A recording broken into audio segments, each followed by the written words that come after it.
Olá a todos! Hoje na nossa aula sobre respiração. Vamos dar continuidade então ao nosso novo capítulo, que é justamente o nosso capítulo, o nosso capítulo 6, que é Ser Humano e Sistemas Integrados. Na última aula nós vimos sistema digestório e hoje nós vamos ver sistema respiratório. Vamos ver suas funções, também vamos ver seus órgãos principais e as funções de cada um, tanto as funções gerais do sistema respiratório, como as funções particulares e todos os componentes desse sistema. E vamos compreender como ocorre o seu funcionamento e como ele está integrado de forma harmônica com todos os outros sistemas do nosso corpo, que é fundamental para a sobrevivência de nós, seres humanos.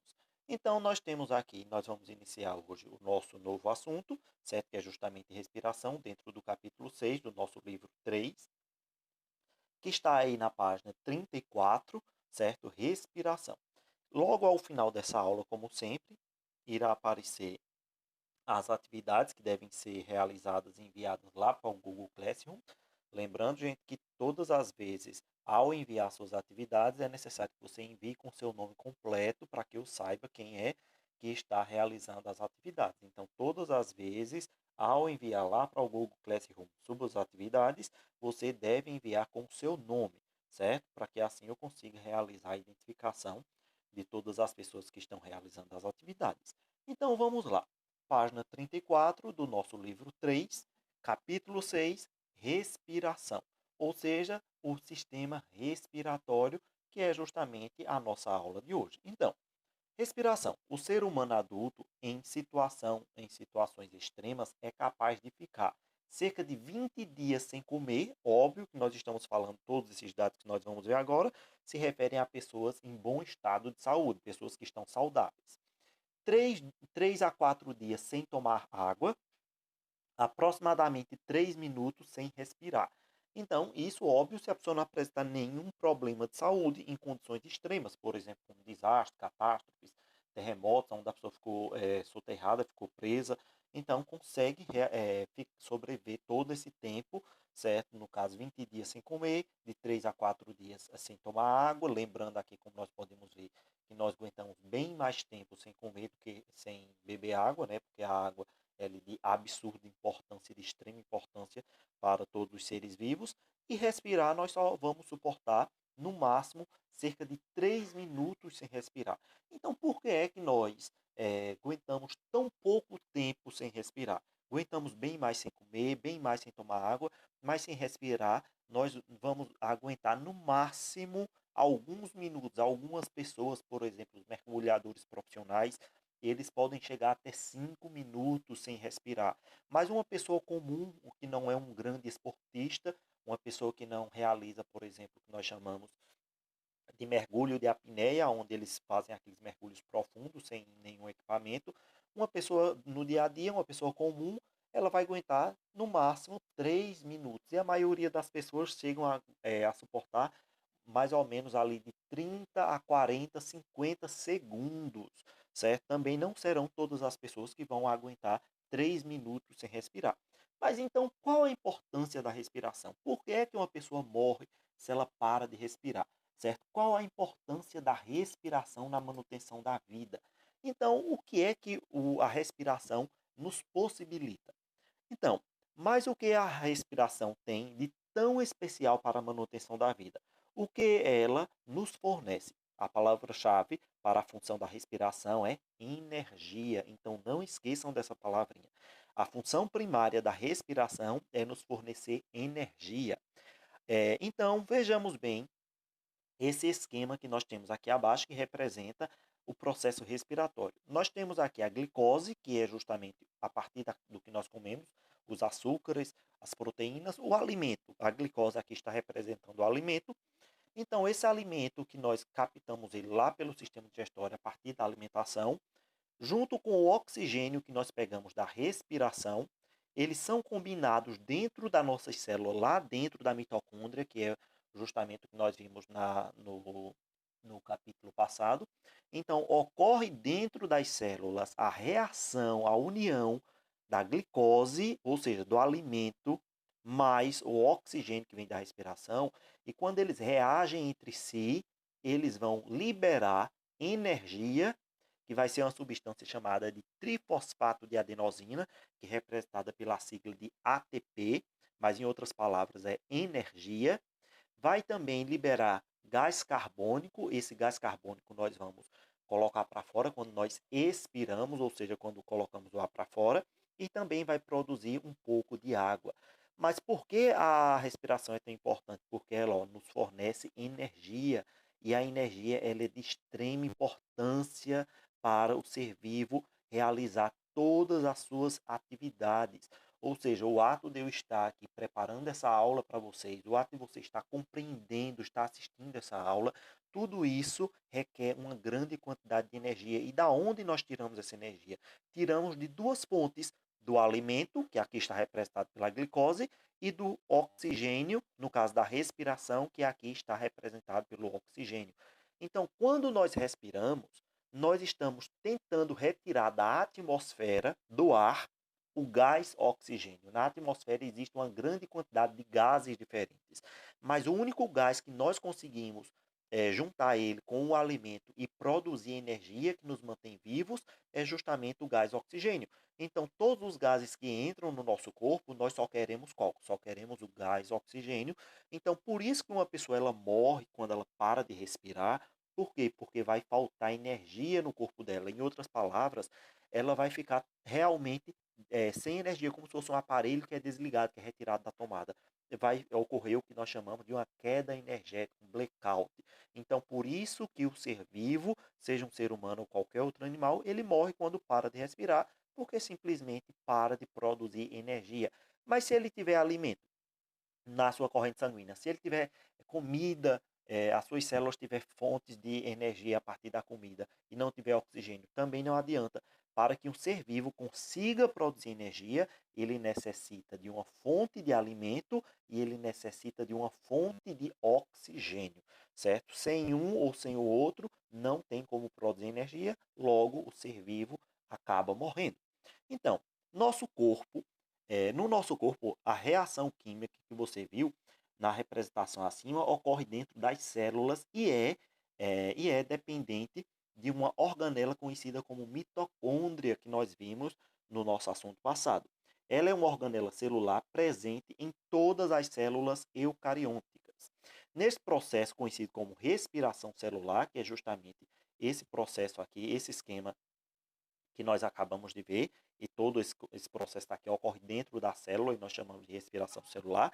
A degradação da glicose contida nos alimentos, na presença de oxigênio, gera energia que é utilizada pelo nosso corpo, o dióxido de carbono, que é justamente o gás carbônico que nós eliminamos com a expiração, e também água. Se o nosso corpo tiver com pouca água, ele guarda essa água. Se tiver com muita água, nós vamos liberar pela urina ou então pelo suor.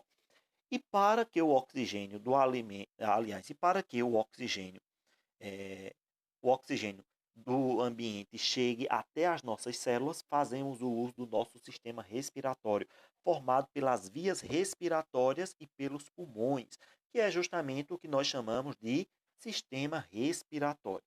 Então, nós temos esse quadro aqui, temos a representação, essa foto dessa moça. Aqui, como nós podemos observar, está um vento batendo nela, ao que aparenta, e ela respirando. Então, o processo em que a troca de ar entre o ambiente externo e as células do corpo é chamada de respiração pulmonar. Ou seja, quando o ar entra no nosso corpo e vai para os nossos pulmões, e quando nós liberamos esse ar para o exterior, nós chamamos esse processo de respiração pulmonar. Então, a liberação de energia, principalmente a partir da glicose, e com o uso de oxigênio, ocorre dentro das células e é denominada de respiração celular. Então, quando esse oxigênio ele é absorvido pelos pulmões, é mandado lá para as células e vai ocorrer o processo de união do alimento com o oxigênio para a produção para a produção da energia, ou seja, lá dentro da célula, nós dizemos que está ocorrendo a respiração celular. Então, nós dizemos que nós realizamos dois tipos de respiração. A respiração pulmonar, que é propriamente o ar entrando e saindo dos nossos pulmões, certo? A troca gasosa, que nós chamamos de hematose, e também a respiração celular, que é justamente a produção de energia no interior de nossas células. Então, os órgãos do sistema respiratório. O sistema respiratório é composto de vários órgãos responsáveis pela captação de oxigênio e pela eliminação do gás carbônico. Ele é formado pelas vias respiratórias e pelos pulmões. As vias respiratórias são formadas pelas cavidades nasais, pela faringe, a laringe, a traqueia, os brônquios e os bronquíolos que terminam nos alvéolos pulmonares. Então, é justamente esse esquema como nós podemos observar aqui. Nós temos aqui o aparelho respiratório humano, que é idêntico em homens e mulheres, não há diferença, certo? Temos aqui a cavidade nasal, certo? Que é justamente a região do nosso nariz, a região externa e a região interna do nosso nariz. Logo ao final da cavidade nasal, nós temos a faringe, certo? Abaixo da faringe, nós vamos ter essa parte que nós tocamos aqui de nossa garganta, que nós chamamos de laringe. Depois da laringe, e aqui na laringe é onde estão as pregas vocais, a região responsável pela produção, a fonação, a produção de nossa voz. Abaixo da faringe, nós vamos ter a traqueia, certo? Que é um tubo também, um tubo feito de cartilagem, que está logo abaixo da laringe. E ao final da traqueia, ela se divide em dois ramos, certo? Um vai dar origem ao pulmão direito, o outro vai dar origem ao pulmão esquerdo. E os nossos pulmões, eles são formados por um conjunto de estruturas circulares, de estruturas esféricas, como se fossem pequenos cachos de uva. Imagine como se fosse um conjunto de bexigas de aniversário cheias de ar, que são justamente o que nós chamamos de alvéolos pulmonares, formando aqui o que nós chamamos de árvore brônquica. Então, as cavidades nasais, localizadas na região interna do nariz e pelas cavidades nasais, é pelas cavidades nasais que o ar entra no nosso corpo. Elas se comunicam com o meio externo, ou seja, com a atmosfera, por intermédio de duas aberturas denominadas de narinas. Nas cavidades nasais, os pelos e o muco realizam a limpeza do ar, retendo partículas de poeira. Nessa região, o ar também é aquecido e umidificado, o que facilita a troca de gases entre os tecidos. Ou seja, gente, no nosso nariz, naturalmente, nós temos pelos e também nós produzimos o muco, que popularmente nós chamamos de catarro. E eles têm a função de que, quando o ar entra no nosso nariz, junto dele vai vir micro-organismos, vai vir poeira, vai vir algumas partículas microscópicas. Se elas atingissem nossos pulmões, iriam causar doenças. Então, tanto esse muco quanto esses pelos, eles literalmente vão filtrar o ar, vão tentar reter todas as coisas, todas as impurezas do ar, fazendo assim com que não chegue essas partículas nocivas, como vírus, bactérias, fungos, partículas de poeira ou qualquer outra coisa, atinjam nossos pulmões. Então, tanto o catarro quanto os pelos têm essa função de filtragem do ar, tanto que todo mundo se forma o que nós chamamos popularmente de meleca. E a meleca nada mais é do que o catarro, o muco que ele reteve junto com os pelos, parte ou praticamente todo, essas partículas nocivas que poderiam atingir e danificar a região pulmonar. A faringe e a laringe, certo? São duas regiões que bem distintas e têm funções semelhantes. A faringe é um órgão comum ao sistema digestório e respiratório, servindo de passagem para o ar e para os alimentos, como nós vimos lá na nossa aula passada. Após passar pela faringe, o ar é encaminhado para a laringe, onde estão localizadas as pregas vocais. Quando o ar passa pelas pregas vocais, elas vibram e produzem o som, que é justamente isso. As nossas pregas vocais, elas estão na altura aqui de nossa garganta, certo? Se você tocar na altura do seu pescoço e falar, por exemplo, a letra A e repetir ela assim, A, você vai perceber que vai vibrar. É justamente onde estão esses dois músculos chamados de cordas vocais ou pregas vocais, que são responsáveis pela produção de nossa voz. E nós só vamos conseguir produzir a nossa fala justamente quando o ar passa por esses músculos e eles vibram como se fosse a corda de um violão. Depois de você tocar nela, ela vai vibrar e assim produz o som. É na entrada da laringe que está a epiglote, estrutura que impede que o alimento entre na traqueia, que é justamente outra estrutura que nós vimos também na aula passada. A epiglote, quando você engole, ela fecha a entrada do sistema respiratório, fazendo com que o alimento vá para o sistema digestório. Quando você respira, ela fecha o sistema digestório e abre o sistema respiratório para que o ar passe, que é justamente nesse processo, quando ela não fecha de forma correta, que é onde ocorre o engasgo. E a traqueia? A traqueia está localizada abaixo da laringe e é um tubo formado por anéis cartilaginosos.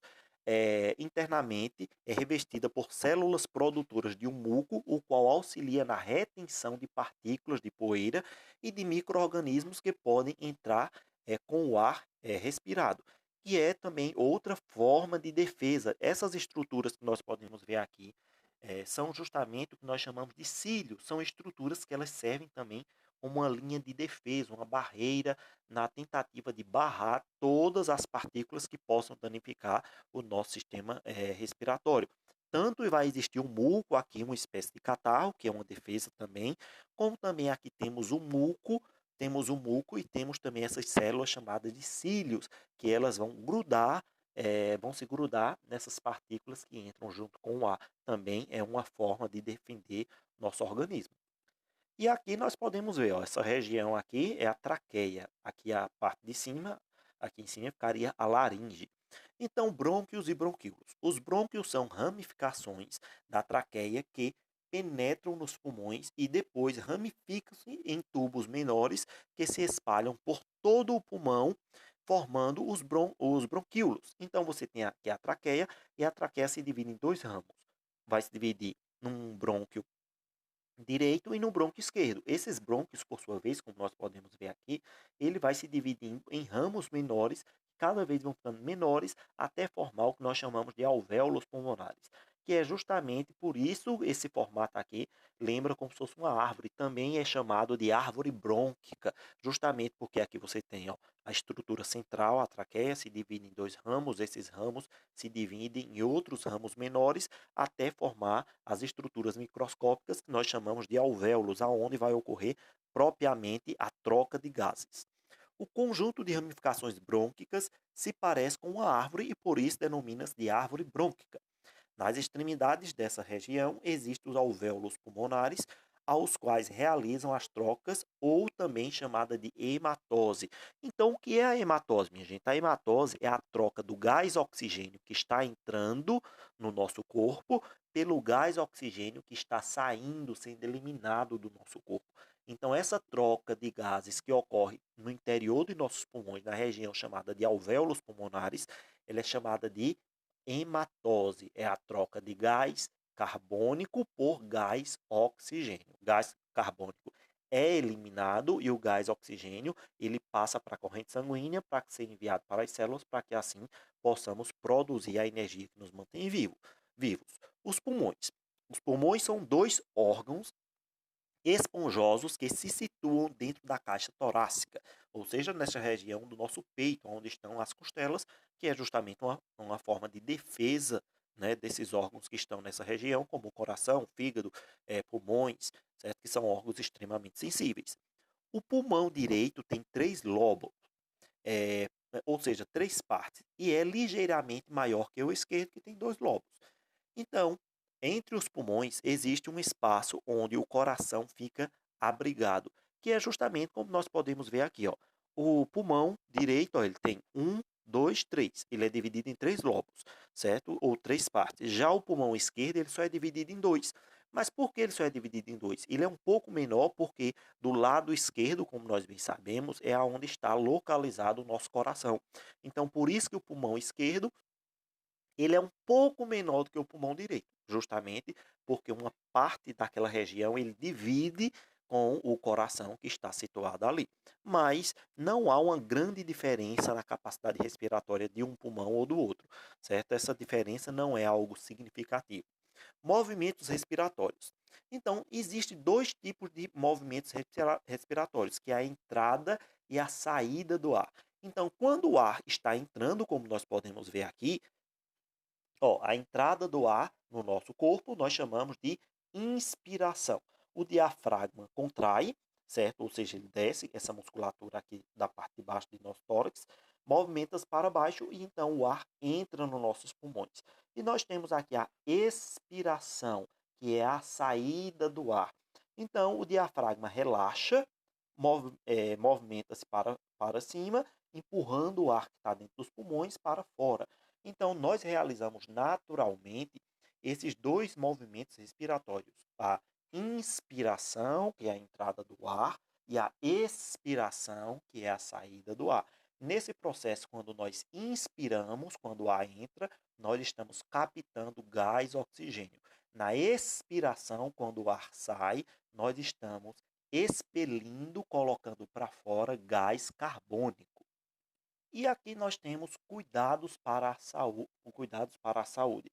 Como nós bem sabemos, nossos pulmões são regiões extremamente sensíveis que nós temos que ter bastante cuidado, né? Porque as doenças pulmonares elas tendem a se agravar se não forem cuidadas de forma adequada. As doenças que atingem o sistema respiratório podem apresentar diferentes origens. Entre as mais comuns estão as causadas por micro-organismos, como os vírus, bactérias e os fungos. Outras podem ser de natureza alérgica ou decorrerem do tabagismo, que é justamente o ato de fumar, que seria justamente o tabagismo. Então, gente, como nós sabemos, por exemplo, o coronavírus é uma doença que atinge o sistema respiratório, atinge os pulmões e é causado por vírus. Mas há doenças também, como no caso a tuberculose, que é uma doença bacteriana, certo? Então é uma doença que também acomete o sistema respiratório. Existem também as alergias, como a alergia a ácaro, a alergia à poeira, e várias outras substâncias. Então, existe uma quantidade enorme de doenças respiratórias que podem atingir o sistema respiratório, dificultando assim a respiração do indivíduo, como no caso a pneumonia, as bronquites, certo? A rinite, a faringite, que seria o que nós chamamos popularmente de dor de garganta ou garganta inflamada. Tudo isso são considerados doenças do aparelho respiratório. E nessa imagem aqui nós podemos ver uma criança recebendo a nebulização, que é justamente esse processo aqui, que é feito com alguns medicamentos, ou então somente com soro fisiológico, que serve para umidificar. Isso ajuda no processo de respiração, certo? Realizado pelos órgãos respiratórios, sobretudo os pulmões. Facilita, também ajuda a eliminar o excesso de catarro, e isso, óbvio, que quem vai determinar o tipo de tratamento, o que deve ser utilizado, será um médico de preferência, um médico chamado pneumologista, que é um médico especialista em tratar o aparelho respiratório. Então, o que nós podemos fazer para evitar doenças causadas por vírus e por bactérias, como a gripe, a pneumonia, a tuberculose, é importante manter hábitos de higiene. Lavar as mãos antes das refeições, não compartilhar copos, talheres e canudos, evitar levar as mãos aos olhos, à boca ou ao nariz, pois a entrada de agentes causadores de doenças se dá principalmente por essas regiões. Então, como nós bem sabemos, manter a higiene, lavar as mãos, manter as mãos limpas, não botar a mão na boca, nos olhos, no nariz, ou então coçar os ouvidos, são ações fundamentais para a manutenção da saúde, como nós bem sabemos nos tempos atuais. Então, essas dicas, elas servem não somente para evitar, por exemplo, o coronavírus, mas um conjunto imenso de doenças que podem acometer o indivíduo. A gripe é causada por um vírus, a tuberculose é causada por uma bactéria, podem ser prevenidas com a vacinação específica, que é justamente o que também estamos esperando no momento, uma vacina que combata o coronavírus. Também para nós vermos como as vacinas são de extrema importância na manutenção da saúde individual e da saúde coletiva. Manter os ambientes sempre bem ventilados e com a entrada de luz solar são ações que também auxiliam a evitar a propagação desses micro-organismos. O hábito de fumar é um dos principais responsáveis por diversas doenças respiratórias, como o efizema que causa lesões nos alvéolos pulmonares. Esses danos são irreversíveis e causam sensação constante de falta de ar. O cigarro também é causa frequente de câncer de pulmão e de laringe. Então, como nós bem sabemos, minha gente, o cigarro é uma das piores coisas que alguém pode usar em sua vida. O cigarro, ele vai causar um conjunto enorme de doenças. Existem tantas substâncias tóxicas no cigarro, tantas delas, que ainda hoje nós não sabemos exatamente que tipo de doença todas elas podem causar. Mas uma coisa que é sabido por toda e qualquer pessoa é que o cigarro ele pode causar doenças em qualquer parte do corpo, não somente no sistema respiratório. Mas hoje já sabe que alguns tipos de doenças, por exemplo, como cânceres de pele e câncer em outras partes do corpo, estão diretamente ligados ao ato de fumar. E principalmente câncer de pulmão, câncer de boca, de faringe, eles são também ligados diretamente ao hábito de fumar. Então, o hábito de fumar ele é extremamente danoso à saúde de qualquer indivíduo. É um hábito que ninguém deveria ter, ninguém mesmo, porque é absurdamente maléfico à saúde de qualquer indivíduo.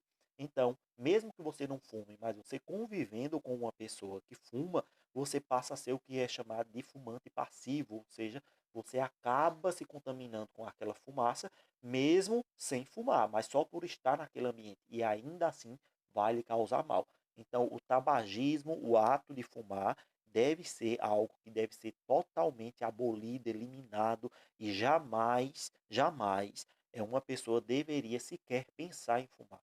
O tabagismo é algo extremamente danoso à saúde de qualquer indivíduo. Então, vamos finalizando nossa aula de hoje por aqui. Essa daqui é a atividade que vocês devem realizar, é a atividade que está aí na página 29, é as questões 1, 2 e 3. São três questões bem simples. Vocês, óbvio, ao terminar, vão enviar lá para o Google Classroom, certo? Lembrando de enviar suas atividades com seu nome. Então, gente, essa daqui é a atividade. Espero que a aula tenha sido esclarecedora para todos. Espero que todos estejam bem e até a nossa próxima aula.